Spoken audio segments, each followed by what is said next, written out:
look at the topic about prenatal and postnatal care that as a mother you need to take, and also as a family you need to look into. So first thing we are going to look at is the prenatal care. So what is a prenatal care? Okay, so that is something to do with your pregnancy. So when you are pregnant, so what are the things as a mother you need to take into consideration? Okay, so nowadays many people take pregnancy very lighter, many people take pregnancy very heavier also. Okay, so but according to me, pregnancy is not a disease. One is your health.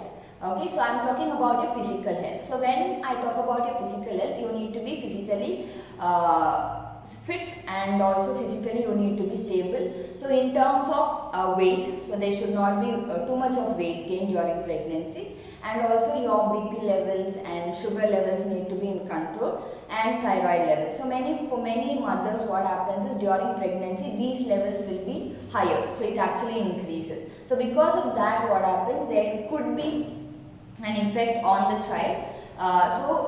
It is always better to keep all these levels in a regular pace. Okay, and one more thing is taking care of your mental health. So when I talk about your mental health, the stress levels. Okay, so I want all the mothers to take care of your stress levels.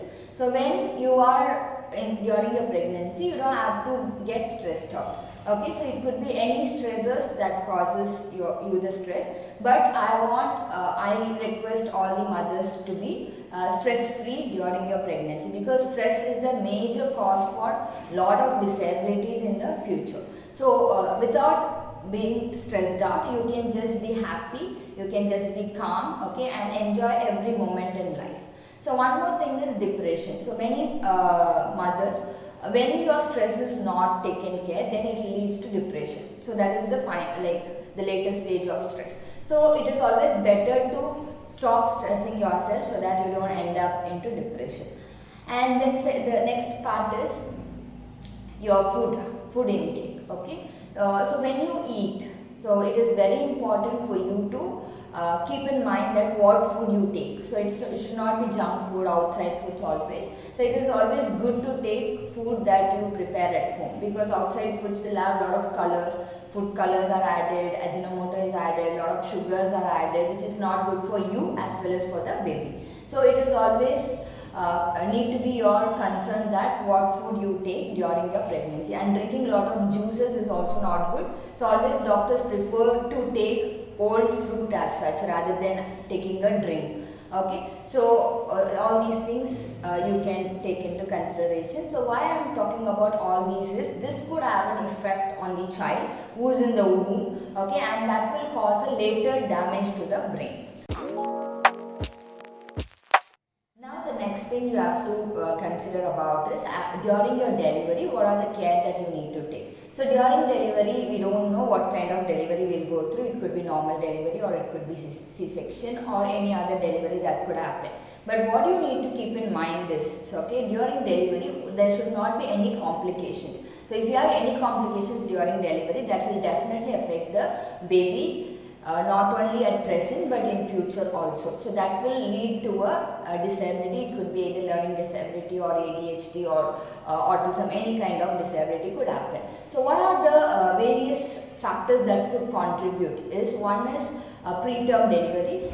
Okay, so when the baby is born in preterm, they are more vulnerable to having learning disability and other disabilities. Birth cry. So when the baby is not crying, when it comes out, so you should cry immediately. If the birth cry is delayed, and then it will be definitely a problem, or that will also contribute to the brain development of the child, because the oxygen does not reach the brain. So because of that, the brain damage happens. So that what the researchers says actually.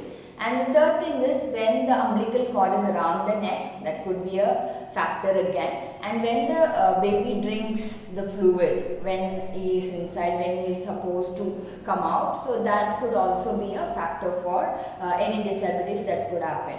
And one more thing, when you just notice, so when you have a forceps delivery where the baby is pulled out using a forceps, so that could also be a factor for brain damage in the child. Okay, so because of the forceps, it damages the brain. So we don't know whether it is 100% true, but it happens to many children. And the next thing is, when the baby comes out, the baby could have jaundice. So due to jaundice, they will be kept in the phototherapy, or they could be given any kind of medication. So that could also contribute to brain damage. So when they say, when your bilirubin levels are high, okay, so that will affect the brain. Okay, so I have seen many children with this problem. So whoever had jaundice, they are termed to be like dyslexics in later stages. And the next part is when the child is kept in the incubator or the child is given phototherapy. So all these could contribute to the child's brain development in the later stage. Okay, so as a mother or as a family, you need to notice and you need to be aware of what are the factors that happen during delivery and after delivery to the baby and as a mother.